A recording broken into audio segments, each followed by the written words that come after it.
This is More to Say with Randy Naughton. Interesting conversations with interesting people. We welcome you into another edition of More to Say with Randy Naughton. I'd like to thank everybody who's been following us over these number of episodes that we've been dropping for you. It is interesting conversations with interesting people. People ask me, what is your podcast about? And I go, interesting conversations with interesting people. They can be from the world of entertainment, from sports, research, medical, anything, you name it. And today we have a really cool guest. I do want to go out of the gate and thank all of our sponsors who make this possible every time we come on with you. Our sponsors are the Lemp Mansion in St. Louis. I don't know if you've been to the Lemp Mansion lately, but it's pretty awesome. Whether it's for lunch, dinner, they're famous all-you-can-eat fried chicken dinner on Sundays. Stay overnight. Hear some of the amazing folklore about this historic place. It's in fact one of the most haunted places in all of North America. I stayed there one time overnight. And yes, things happened. It was amazing. So go to lempmansion.com and find out about all the events. If you have a party, a corporate event, a wedding, whatever, book it. You will be happy you did. And of course, we'd like to thank our partners, Team Jakey. They know all too well what it's like to have to lose a loved one to suicide. So after they lost their beloved Jake, they decided to start Team Jakey, which is a non-for-profit, and help end the stigma of mental illness and hopefully prevent suicide. We thank them very much for all their support. And of course, the Mostly Superheroes podcast. It's not just superheroes. That is a variety podcast with all kinds of great things. Our podcast partner, Logan Janis, is your host, as are a couple of his other buddies. And Logan is also my podcast partner here, who helps put it all together every week. And every time we have a new episode, we put it all together. So thanks to Logan as well. Our guest today is somebody I found very intriguing. I always wonder how authors always come up with all of their different ideas for all of their different novels. John David Bethel is an author and is a former political speechwriter. He worked in politics, he worked in consumer advocacy, he worked all kinds of places, and now he's a novelist. And John reached out to me on social media and said, you know what? I think I'm an interesting person. And I said, you know what? I agree. So we welcome John David Bethel in right now. How are you doing today? Thank you for welcoming me, and I am doing well. Thank you. Great. Now your byline says John David Bethel, but people address you as David Bethel, right? That's right. John David Bethel is the way people find me on Amazon and other places looking for my books, but most people just call me David. All right. Gotcha, David, John, whoever you may be. Anyway, I did look at a bunch of your books. I'm a voracious, I won't say reader. I listen to audiobooks because, I can't sit down and be still. I have to be chopping veggies or doing laundry or something while I'm listening to audiobooks.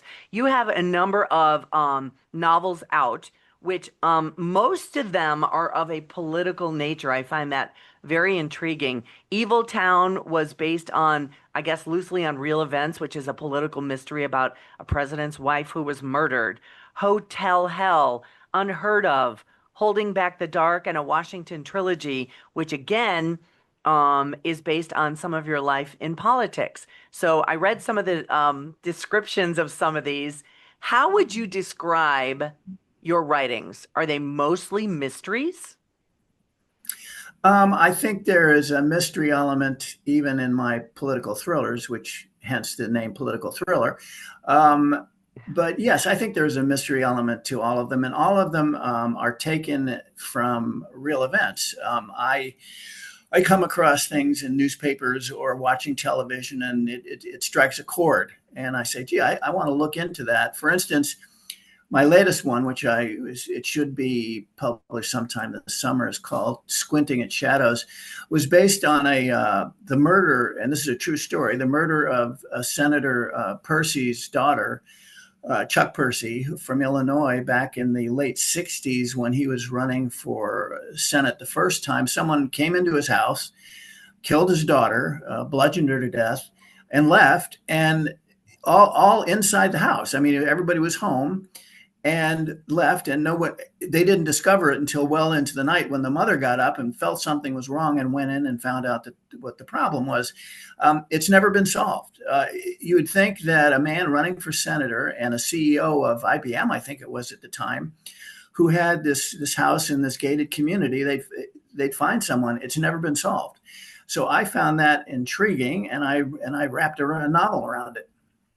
So you took those true events. So this is not nonfiction. This is a fictitious work based on true events.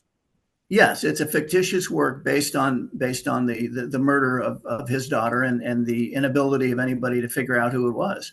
But in this world of true crime podcasts and side chair detectives, do you feel like once this is released, you said Squinting at Shadows is released this fall, do you think maybe this can or will or possibly might get a little more attention? I mean, this is a seriously long cold case, what, 60 years old? Yeah, yeah. Well, who knows? You never know about these things, something like that happening. Um, it it has been so thoroughly investigated. I mean, thousands of hours, thousands of witnesses, thousands and hundreds of pages of testimony and evidence and everything else. And it falls off the edge of the earth. They never find anybody to blame, or at least to bring to court. So it's one of those things. I doubt he's dead. That is, the senator is dead. His wife is dead. Most of his children are grown. Some of them have passed away. Even, as you said, this was 60 years ago. So even his youngest are in their 60s. So I don't know, but you never know about these things. You read again. I read all the time about a newspaper article will bring to light a crime that is unsolved, and lo and behold, they decide to take it on as a cold case and they solve Right. it. So you Right. never know. Yeah, we hear it in the headlines all the time. And I've often wondered with authors such as yourself, I've often wondered how in the world do they come up with all of these amazing ideas? I find myself to be imaginative and creative and all that. I can do that, but I don't know if I would have, I guess, the patience to sit down and go, okay, now this particular ideal takes this turn or that Mhm. turn. What is your process? Is it a matter of having an aha moment when you come across an article like you mentioned and then kind of take it from there? Or do you plot it out chapter by chapter? Or does it just kind of happen organically? It happens organically. By that I mean I will sit down and take an idea. Another instance for you. I was made aware of a situation where a small town in Missouri, I think it was, That's a where we bully. are. Foley, Okay, Missouri. Yeah. Uh-huh. it was called that I read. No one saw a thing, about a bully in a small town who had been held this town in captive basically for 30 years. One day the people just got fed up and they killed him. Basically, they formed a. He came into town every week and they found him and they shot him and killed him. But then they just the crowd disappeared, gone. By the time any law enforcement got there, there was no one around to talk to. And anytime they tried to bring this matter up, the people just closed ranks, and it's never been solved to this day. Hence, How I long sit ago down. was this, David? This was 1970s, I think, maybe Okay. All right. Now 80s. you've intrigued me. Wow. Okay. And I sit down with that idea and I start typing out my story, and it just happens organically. I have no outline. I have no idea where I'm going. I don't even know who my characters are except the main character. I have no plot line or anything else. It just happens for me. Now, that's I don't think that's the way a lot of writers work, but it happens to work for me.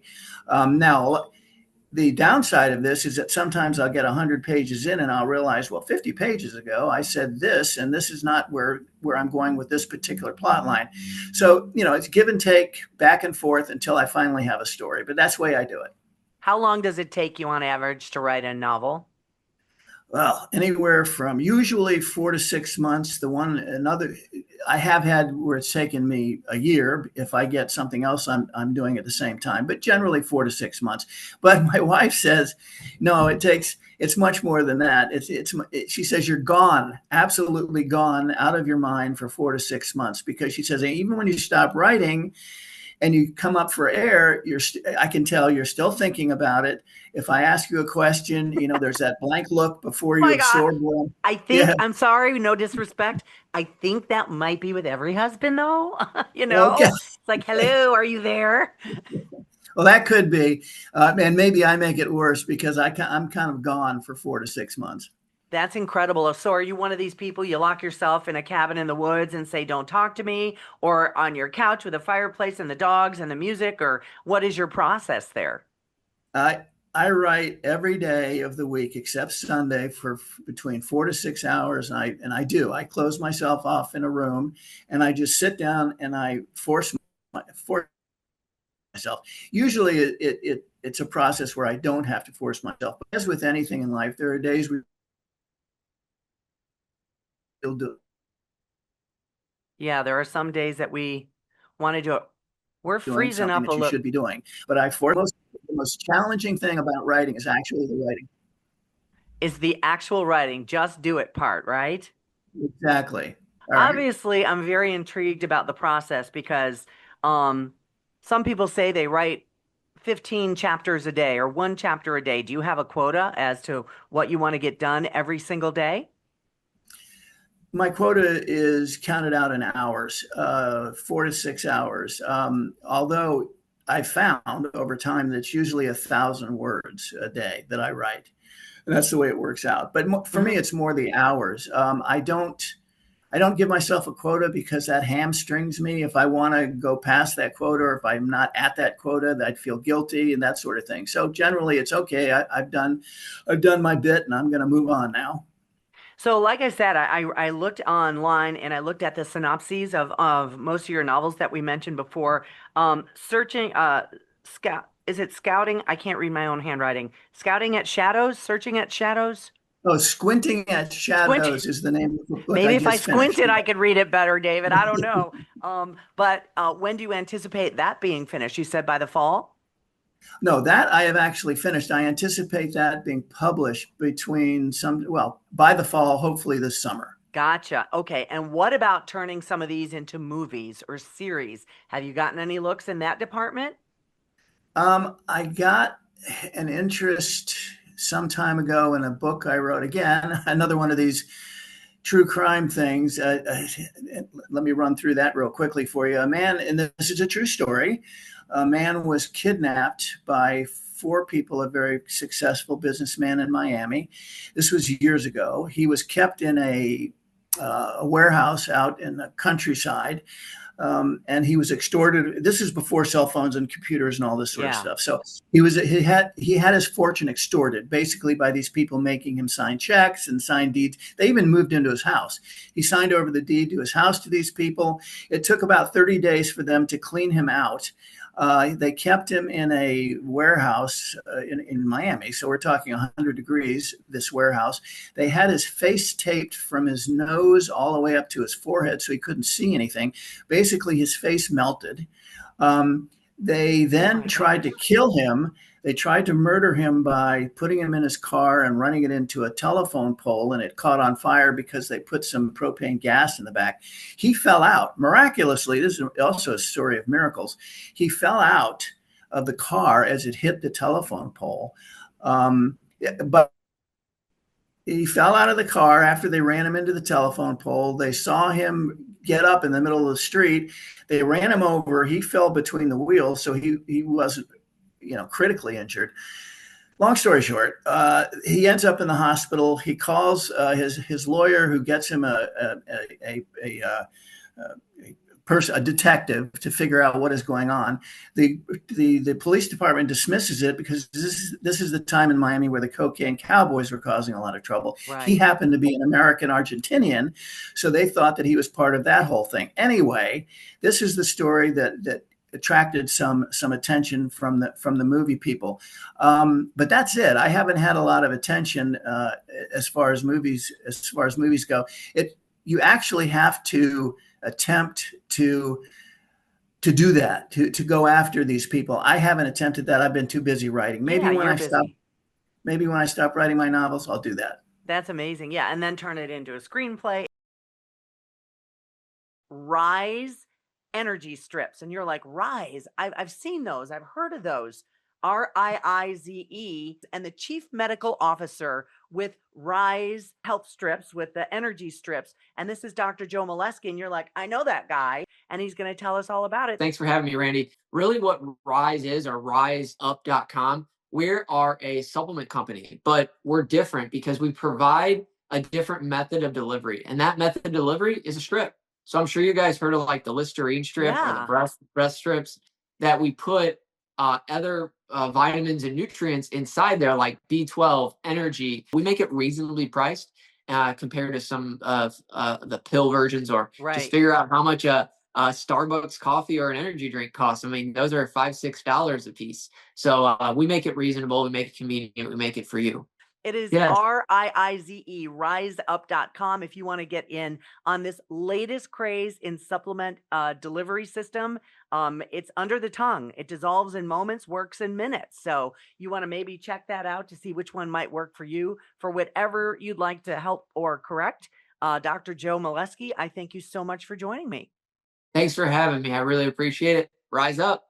Hi, everyone. It's Randy Naughton from the More to Say podcast with another sponsor shout out. When is the last time you've been to the Lemp Mansion in St. Louis? Did you know it is one of the most haunted places in all of North America, with an incredible history? It's a beautiful building, first of all, and they've got so many events. When's the last time you've been there? They've got boozy bingo, holiday brunches, events like weddings and parties, a scavenger hunt, overnight stays, if you dare, Spirit with the Spirit tours, and their legendary all-you-can-eat family-style fried chicken dinners on Sundays.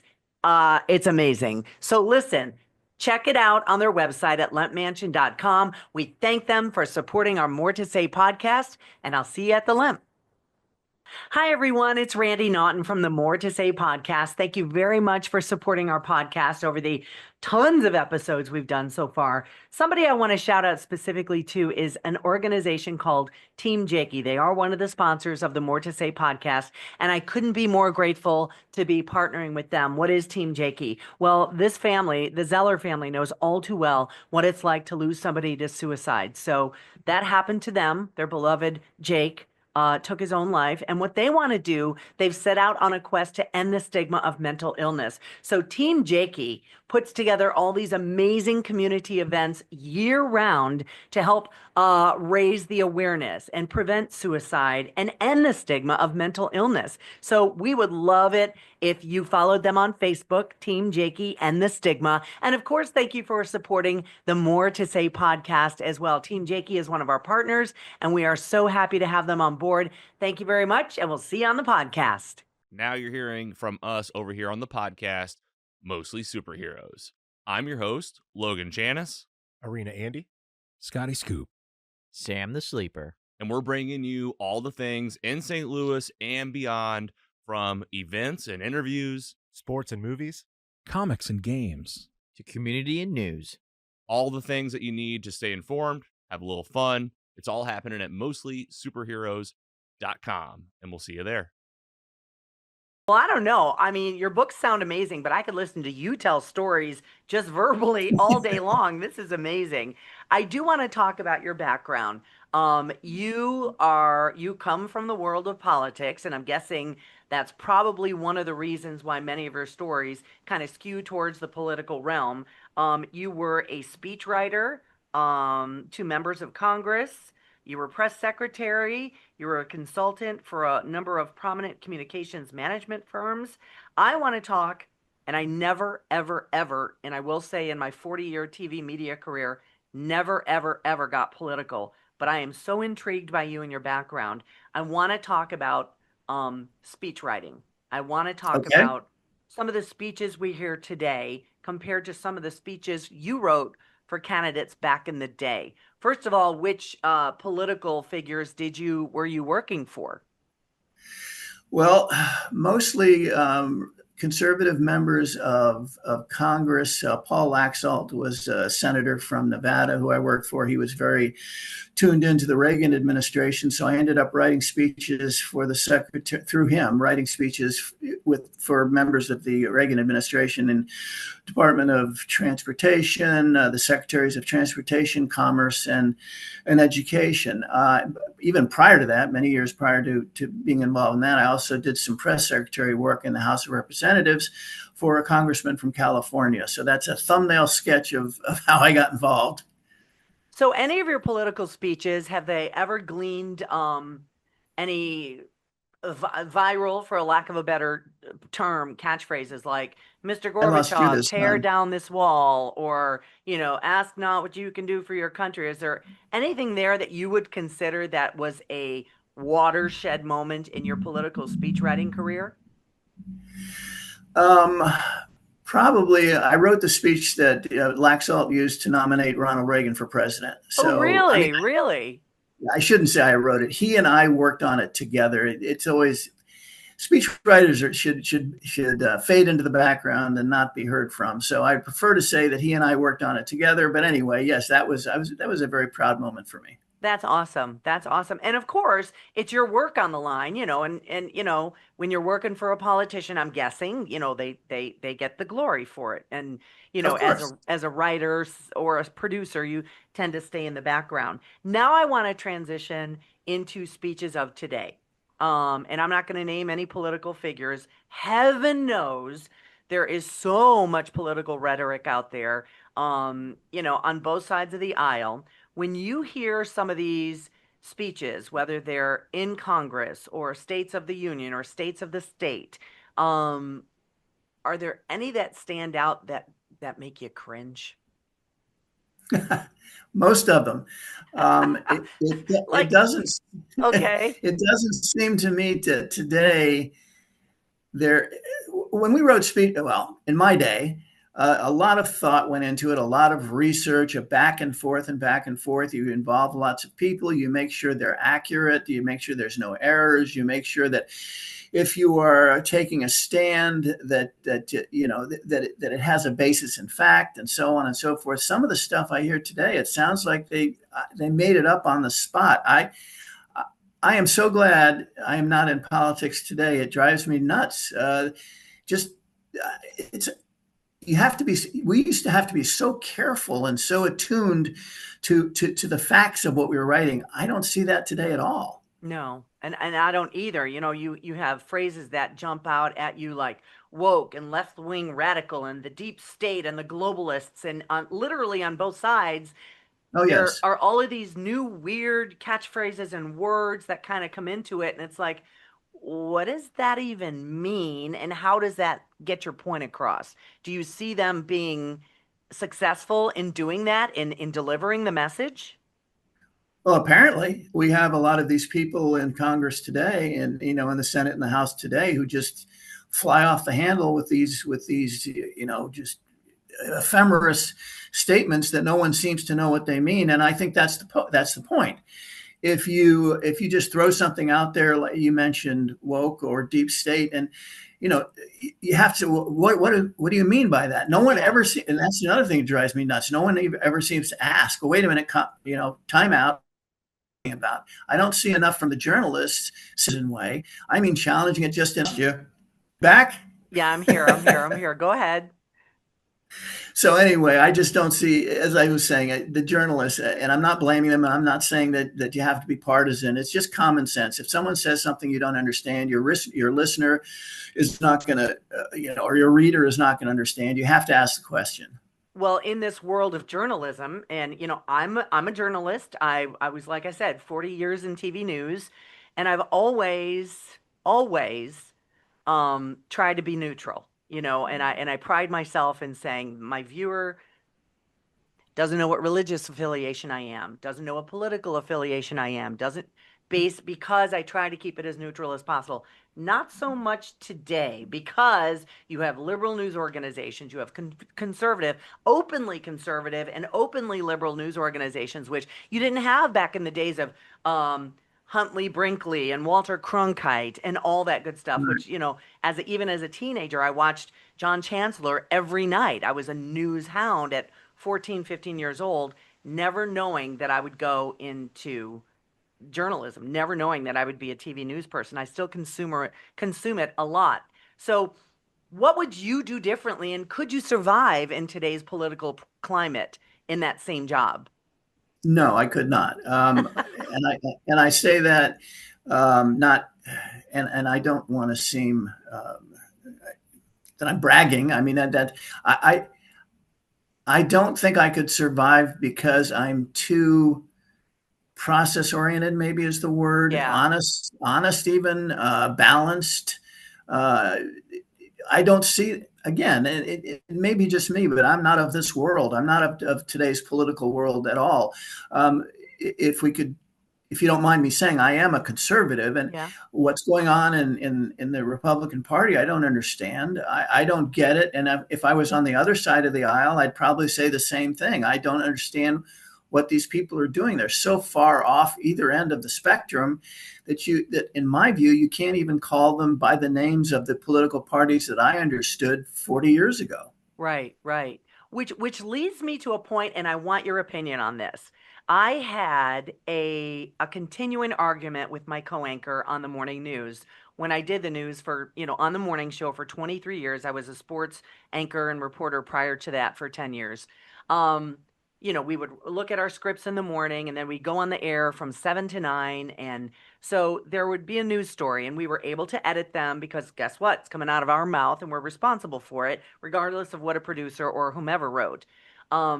He had the argument that, let's say there's a story, and I want your opinion on this, and I was going to ask a journalism professor as well. I just want your opinion. So he would say, if the story was there's a bill going through Congress, blah, blah, blah, it's going to do X, Y, and Z. Republican lawmakers are pushing a bill to push X, Y, Z to make this new policy. And I would say, don't put the political affiliation of the author of the bill in front. He'd go, why? The viewer wants to know who's writing the bill. I said, if you put the political party in front of the story, Democratic lawmakers want to push this bill through Congress.